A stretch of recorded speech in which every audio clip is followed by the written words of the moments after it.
Have you ever heard of a doctor performing brain surgery with an ice pick in the back of a van? It sounds like something from a horror movie, but for thousands of people in the mid-20th century, it was a terrifying reality. This is the chilling story of Dr. Walter Freeman and his infamous lobotomy van. From the 1930s through the 1950s, mental health care was in a very different place. Desperate families and overcrowded institutions were searching for a miracle cure for conditions like depression, schizophrenia, and even just rebellious behavior. Dr. Freeman believed he had the answer: the lobotomy.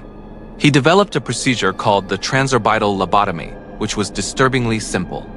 He would take a long, sharp instrument, much like an ice pick, insert it through the patient's eye socket with a mallet, and sever connections in the brain's prefrontal cortex. What made Freeman truly notorious was his approach. He wasn't content with just performing these operations in hospitals. He bought a van, which he nicknamed the Lobotomy, and went on a cross-country tour.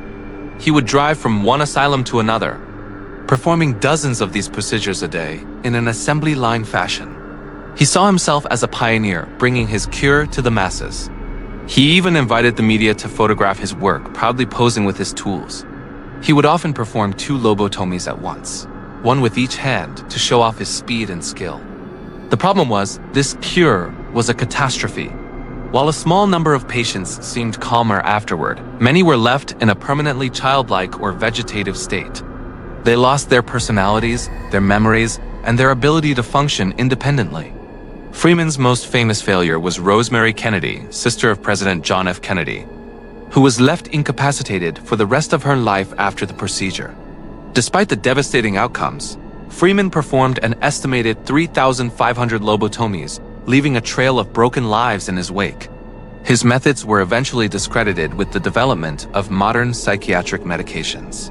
The story of the lobotomy van is a haunting reminder of a dark chapter in medical history. A cautionary tale about the dangers of unchecked ambition and the desperate search for simple solutions to complex human problems. Thank you for watching.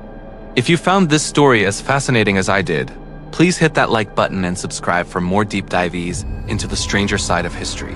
See you next time.